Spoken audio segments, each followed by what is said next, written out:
नमस्कार, आप देख रहे हैं न्यूज हाट। मैं हूं आपके साथ रितेश शर्मा। सत्ता साजिश और सियासत कार्यक्रम में आपका फिर से एक बार बहुत बहुत स्वागत है। आज हम बात करने वाले हैं आरजेडी में किस तरीके से मंगनी लाल मंडल जो है प्रदेश अध्यक्ष, उनकी एक भी नहीं चल रही है, यानी उनकी उपेक्षा हो रही है। कोई भी नेता या कार्यकर्ता उनकी बातों को नहीं मान रहा है। आखिर किस वजह से, इस पर हम चर्चा करेंगे। लेकिन इसके साथ ही साथ हम बात करेंगे अनंत सिंह के जो दुश्मन है सोनू मोनू, उनके घर जो है पुलिस छापेमारी करने पहुंची थी, लेकिन पुलिस की ही फजीहत हो गई। पुलिस को अपनी ही तलाशी देनी पड़ गई और उसका वीडियो भी खूब वायरल हुआ, जिसके बाद 2 थानेदारों को निलंबित कर दिया गया। लेकिन उसके बाद जो बयानबाजियां हुई है, आज ही जो है सुनील उनके तरफ से जो बयान दे दिया गया है और कहा गया है कि ये नियम है कि पुलिस अपनी तलाशी दे सकती है। लेकिन इससे ठीक एक दिन पहले जो है विजय कुमार चौधरी जो डिप्टी सीएम है, उनका बयान कुछ अलग था। उन्होंने कहा था कि अपराधी जो भी हैं उनका हिसाब कर दिया जाएगा। तो ये दोनों मंत्रियों की तरफ से इस तरीके का जो बयान दिया गया है, उसको लेकर के जो है अब खूब गहमा गहमी भी हो रही है और आज का राजनीतिक मुद्दा भी ये बन चुका है। तो सुनील कुमार ने जिस तरीके का ये बयान दिया है, उसको लेकर के राजनीतिक गहमा गहमी भी हो गई है। बिहार में विपक्ष को भी एक मौका मिल गया है हमलावर होने का सत्ता पक्ष पर। तो इन तमाम मुद्दों पर हम चर्चा करेंगे। हमारे साथ जुड़े हैं न्यूज हाट के managing editor Ajay Kumar Mishra sir और पत्रकार जो है सागर कुमार सर। शुरुआत करते हैं सबसे पहले मंगनी लाल मंडल की। उनकी उपेक्षा हो रही है, पार्टी में कुछ चल नहीं रही है। वही हाल तो नहीं हो रहा है जो पहले वाले प्रदेश अध्यक्ष का था। देखिए, राजद का जो हाल है ना, वो हो गया है एकदम बेहाल। वहां कोई अनुशासन नाम की चीज नहीं। हालांकि पहले से भी हुआ था, पहले भी लालू यादव की चलती थी, है ना। बाकी सब जो है ना, वो आप सिर्फ संख्या पुराते थे कि ये पदाधिकारी है, वो पदाधिकारी है। ऐसा नहीं है कि उसमें पहले से किसी की चलती थी। लेकिन फिर भी लालू प्रसाद जी के कार्यकाल में एक कार्यशैली थी जो जिससे लगता था कि पार्टी में कहीं ना कहीं अनुशासन कायम है। लालू प्रसाद के बड़े चेहरे होने के बावजूद पार्टी में, है ना, कोई किसी तरह का कोई जो है ये अंतरकलह की बातें उभर कर नहीं आती। तो अब तेजस्वी यादव के हाथ में कमान दे दी गई। तेजस्वी यादव कार्यकारी अध्यक्ष भी हो गए। ठीक है, अंतिम फैसला लालू प्रसाद जी लेते हैं क्योंकि वह पार्टी के राष्ट्रीय अध्यक्ष। लेकिन बहुत ज्यादा जो है निर्णय अब तेजस्वी यादव लेते हैं। इधर जो है मंगनी लाल मंडल को चुनाव के बाद लालू प्रसाद जी बनाए प्रदेश अध्यक्ष, इसी सोच के तहत कि धामुक वोट, अति पिछड़ों का वोट हमको मिलेगा, मतलब राजद को मिलेगा। और मंगनी लाल मंडल है मिथिलांचल। मिथिलांचल में राजद का सुपड़ा साफ हो गया, जबकि वहां अति पिछड़ों का वोट ही बहुत बड़ा वोट बैंक है।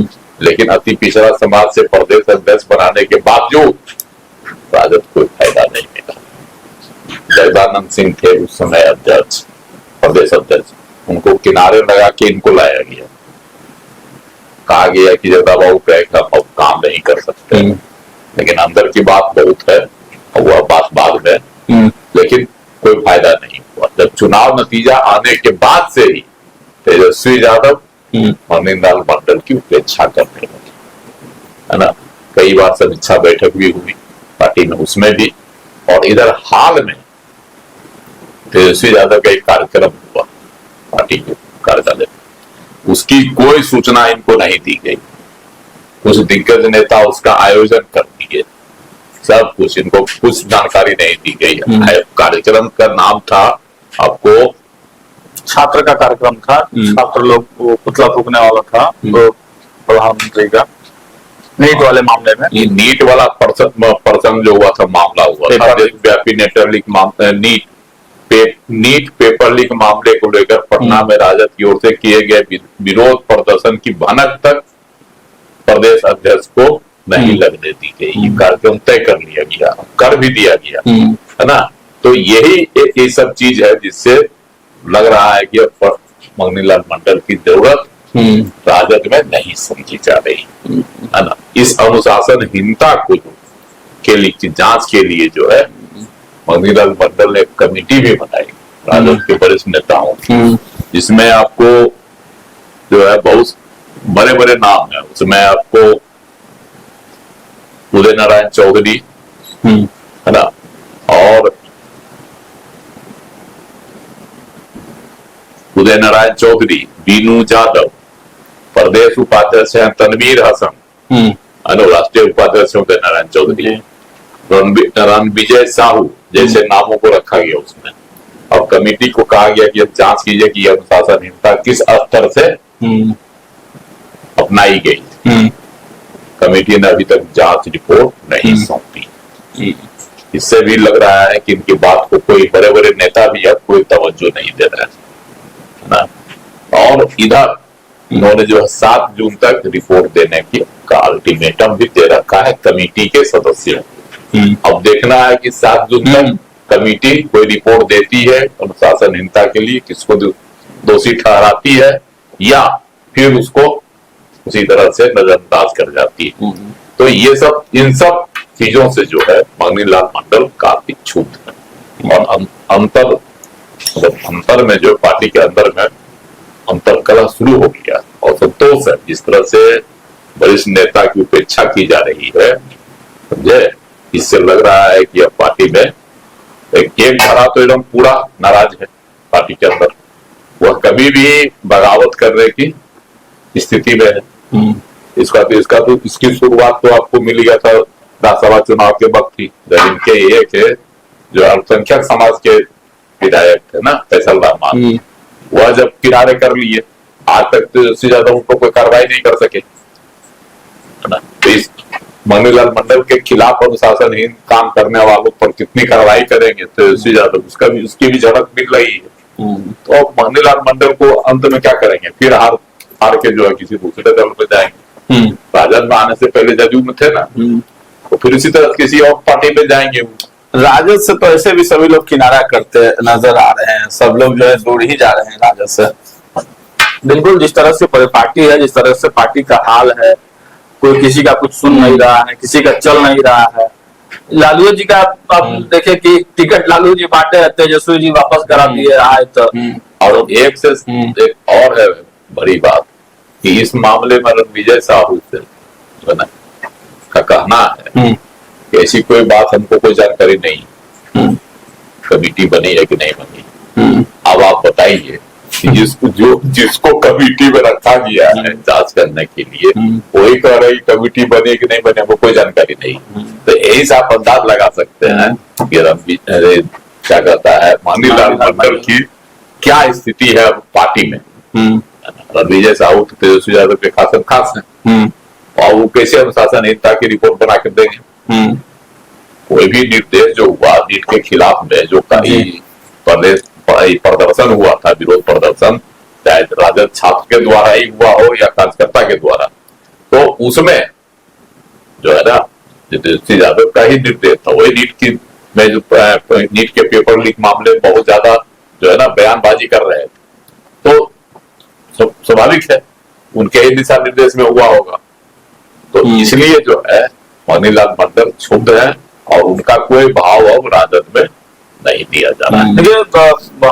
अब देखिए कि जब तेजस्वी यादव हार के बाद चले गए थे विदेश, तो एक उस समय भी कहा जा रहा था कि कमेटी बनाकर जांच किया जा रहा है कि पार्टी विरोधी कौन कौन लोग हैं और जब तेजस्वी जी आएंगे तब उस पर कार्रवाई होगा। मनीलाल मंडल पूरा कागज पत्थर लेकर दिन रात लगे रहते थे, लेकिन कहाँ किसी पे कार्रवाई हुआ, तब किसी पे कार्रवाई नहीं हुआ। तो प्रदेश अध्यक्ष और एक बड़ी बात यह भी सामने आ रही है कि अभी तक अपना कमेटी नहीं बना पाए हैं। कमेटी नहीं बनाता, उसके पीछे रीजन है कि एक एक डिसीजन के लिए उनको 10 नंबर की तरफ देखना पड़ता है, एक एक डिसीजन के लिए वहां पूछना पड़ता है। तो इस वजह से पूर्ण रूप से स्वच्छंद होकर वो काम नहीं कर पा रहे हैं। और देखिए राजद कार्यालय में एक और वहां पर सिस्टम है, वहां पर एक प्रवक्ता है, उनका बड़ी चलता है पार्टी में। मतलब प्रदेश कार्यालय की गतिविधियों में आप देखिएगा तो बहुत भूमिका है, नाम उनका लेना यहाँ उचित नहीं है, लेकिन हर चीज में पार्टी के लेवल जो कार्यालय स्तर की जी चीजें होती है वो एकदम वहां से ही होता है। और तेजस्वी जी को भी कोई अपडेट लेना रहता है, समझना रहता है, तो डायरेक्ट वहां से बात होता है, न कि प्रदेश अध्यक्ष जो होता है। तो प्रदेश अध्यक्ष बस एकमात्र मुखौटा हो गए हैं राजद अध्यक्ष। और ये पहले की परिपाटी, हाँ, ये पहले की भी परिपाटी रही है। हालांकि जगदानंद सिंह थोड़ा सा माहौल में रहते थे, मजबूत थे थोड़ा सा, क्योंकि लालू जी से उनका डायरेक्ट संबंध था। लेकिन मंगनी मंडल का न लालू जी से ठीक ठाक संबंध है, तेजस्वी जी से ही बहुत ज्यादा वो है।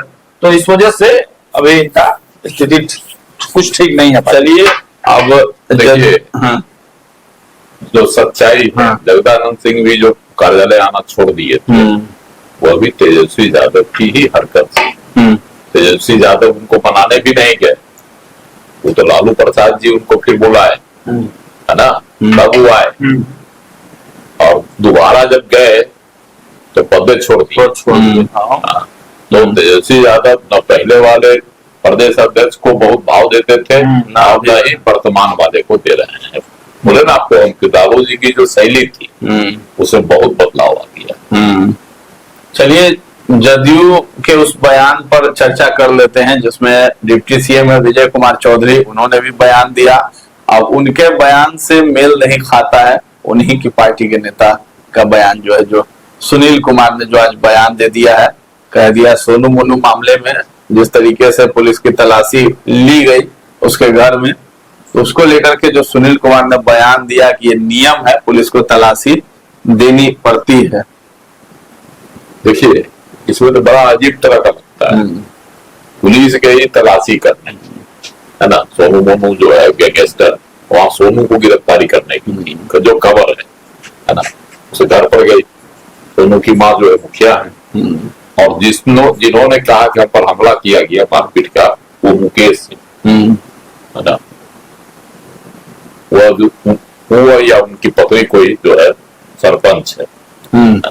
तो ये मामला है कि पंचायत के दोनों, और मुकेश पर हमला किया गया, ये तो खबर पहले आई। उसके बाद पुलिस गई वहां छापामारी करने, पचवाला पुलिस और की पुलिस, पचवाला थाना है वहां। तो पुलिस जैसी जा रही तक पहला कि नहीं, पहले आपका हम सर्च करेंगे, और उसका सर्च किया गया। एक देखते हुए गंजी पहने हुए लड़का, तस्वीर में भी क्लियर है, वो सर्च कर रहा है, जैसे लग रहा है पुलिस का हाकिम वही है। अपराधी के घर में पुलिस का जो है सर्च कर लिया गया, उसके बाद छापामारी के लिए उसको जाना किया गया। तो खूब चर्चा का विषय कि अब बिहार में अपराधी पुलिस की पहले सर्च करेंगे, उसके बाद कार्रवाई करने की अनुमति देंगे। तब पुलिस का बॉस हो गया अपराधी, घटना ही ना साबित कर रहा है, पुलिस का बॉस हो गया अपराधी। लेकिन इस पर जो है उप मुख्यमंत्री विजय कुमार चौधरी ने कल बड़ा कड़ा बयान दिया था। उन्होंने सवाल पूछा गया तो उन्होंने कहा कि जदयू कर्जाने के बाद करना है, तो उन्होंने कहा उस पर जो है छोड़ेंगे नहीं, उसको कार्रवाई होगी जो भी लोग थे। लेकिन यहाँ तो उल्टे हो गया कि पचमाला थाना के थानेदार भी सस्पेंड कर दिए गए हैं और हथीदर के थानेदार भी। अब यह एक अलग मामला बना हुआ है कि उनको क्यों सस्पेंड किया गया, कोई कारण कोई नहीं समझ पा रहा। तो अनुमान लगा रहे हैं कि पुलिस की जो भद्द पीट गई तो इसी में जो वायरल हो गई, इस वजह से उनके सामने रहते हुए। और ये भी बताया गया वीडियो में कि जो सोनू मोनू की जो माँ थी वो स्पीकर पर बात करवा रही थी थानेदार को, सोनू से बात करवा रही थी, इसी यही आधार बना था थानेदार को।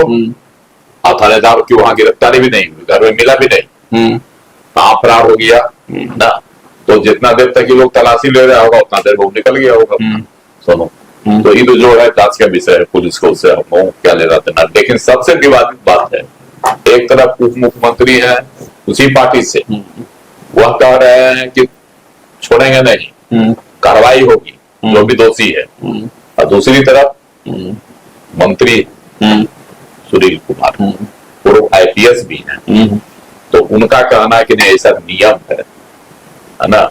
रेड करने गई पुलिस टीम की तलाशी ली थी, सुनील कुमार ने कहा है कि जब कोई भी व्यक्ति किसी की तलाशी लेने जाता है, जब कोई भी, तो पहले उसे खुद की तलाशी देनी होती है, ऐसा नियम है। जिस तरीके से इसे दिखाया जा रहा है वह ऐसी बात नहीं, अब उसमें क्या है ना, तो ये तो जांच का विषय बन गया है, कल के जांच का विषय बन गया कि एक मंत्री कहते हैं कि कार्रवाई होगी, दूसरा कहते हैं कि नियम। अब तो नियम बताएंगे कोई जानकारी, पुलिस का जो मैनुअल अच्छी तरह से जानता होगा, है ना।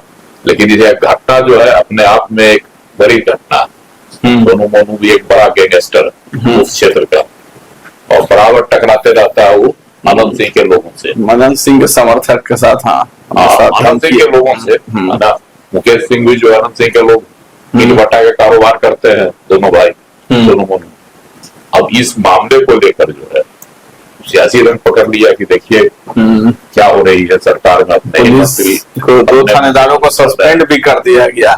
हाँ, दोनों को। और फिर कह रहे हैं कि नियम भी यही है कि सर जब नियम है तो फिर सस्पेंशन क्यों? लेकिन नियम है तो सस्पेंशन क्यों, तलाशी ले सकती थी। उसमें पटना एसएसपी का एक और बयान इसमें है कि उनका कहना है कि भाई देखिए, जिस तरीके से तलाशी पुलिस वालों ने दी, लाइन लग के वीडियो बनाते हुए, वो तरीका कहीं ना कहीं गलत था। और देखिए, जब सुनील कुमार बोल रहे हैं तो आप समझिए कि सुनील कुमार जो है वो आईपीएस रहे हैं, उनको जानकारी है इन चीजों की, तो जरूर कुछ न कुछ इस तरह के प्रावधान होंगे, तो सही बताया सर ने कि जानकारी बताएंगे। लेकिन इसमें सबसे बड़ा बात यह है कि सम्राट चौधरी क्या कह रहे हैं। सम्राट चौधरी ने कहा कि पुलिस को खुली छूट है, वो एकदम कह रहे कि 48 घंटे में जवाब देना है जो पुलिस को चुनौती देगा, जो पुलिस पर इस तरह से करेगा। तो आप समझिए कि एक तरफ सम्राट चौधरी पुलिस का मनोबल बढ़ा रहे हैं, कह रहे हैं कि सुशासन का राज स्थापित करना है, और दूसरी तरफ तलाशी की बात। अब ये घटना, ये बयान जब से आया है तब से तो इस तरह की चर्चाएं अब तेज हो गई हैं कि भाई अब कल से कोई भी पुलिस सर्च वारंट लेके जाएगा सर्च करने के लिए, तो सबको आम आदमी कहेगा कि भाई तलाशी दे, मंत्री कहे कि ये प्रावधान है। तो कहीं ना कहीं ये पुलिस के हनक का भी जो सवाल बना हुआ है, कहीं पुलिस की हनक जो सम्राट चौधरी चाहते हैं कि हलक बढ़े, लेकिन अब मंत्री के इस बयान से जो पुलिस की हनक है उसमें बहुत कम नजर होते हुए आ रही है। चलिए, तो पुलिस की हनक जो है और पुलिस का मनोबल भी इससे टूट सकता है, जिस तरीके से जदयू के मंत्री की तरफ से ऐसा बयान आया है। सम्राट चौधरी एक तरफ खुली छूट देने की बात करते हैं, दूसरी तरफ विजय कुमार चौधरी ने डिप्टी सीएम है, उन्होंने भी कार्रवाई की बात कही है। पुलिस की हनक जो है उसको कम किया जा रहा है। अब तो कहीं भी पुलिस जाएगी तो पहले लोग बोलेंगे तलाशी हम लेंगे आपकी, तोड़ा जा रहा है। हमने आज यहाँ राजनाथ नगर में, अगर यहाँ एचडीएफसी बैंक में जो पैसे लेकर के जो वैन आती है उसी को लूटने के लिए देसी कट्टे के साथ एक युवक आया था, हालांकि उसको पुलिस ने नहीं, पहले लोकल लोगों ने ही पकड़ लिया, आदमियों ने पकड़ लिया, पुलिस का काम हम लोगों ने ही कर दिया, पुलिस को सुपुर्द कर दिया है। तो ये भी बड़ी घटना है कि राजधानी में इस तरह की वारदात हो रही है, जबकि इतने एनकाउंटर होने के बावजूद जो है इस तरह की घटना है, अपराधियों में खौफ नहीं दिखाई दे रहा है। बड़ा सवाल है कि अपराधी कहाँ के था, बताइए। तो यही जानकारी मिली है कि देसी कट्टा लेके सर पहुंच गया था वो कैश वैन लूटने के लिए, लेकिन जो जानकारी मिली है कि नौबतपुर का ये साफ क्या बताया जा रहा है उसका, इसका नाम सर अभी नाम नहीं आया है, लेकिन जानकारी है कि नौबतपुर का रहने वाला है, नाम की जानकारी अभी तक नहीं आई है। चलिए, तो ये भी सवाल उठ रहा है पुलिस की कार्यशैली पर, और साथ ही साथ अपराधियों में जिस तरीके से खौफ नहीं दिखाई दे रहा है, ये ताजा उदाहरण दिखाई दिया है। कदम कुआं थाना क्षेत्र के अंतर्गत एचडीएफसी बैंक के कैश वैन को लूटने के लिए एक युवक आ जाता है, तो कहीं ना कहीं सवालिया निशान भी उठ रहा है पुलिस पर। अब देखना है किस तरीके से सम्राट चौधरी की पुलिस आगे काम करती है। और इसके साथ ही साथ राजद में हम बात कर रहे थे प्रदेश अध्यक्ष मंगनी लाल मंडल की, उनकी उपेक्षा हो रही है, कोई भी उनकी नहीं सुन रहा है। तो फिलहाल इस चर्चा को हम लोग यहीं पर विराम देते हैं। कैसा लगा है ये कार्यक्रम हमें कमेंट में जाकर जरूर बताइएगा, और हमारे चैनल को अभी तक आपने सब्सक्राइब नहीं किया है तो जरूर कर लें। धन्यवाद।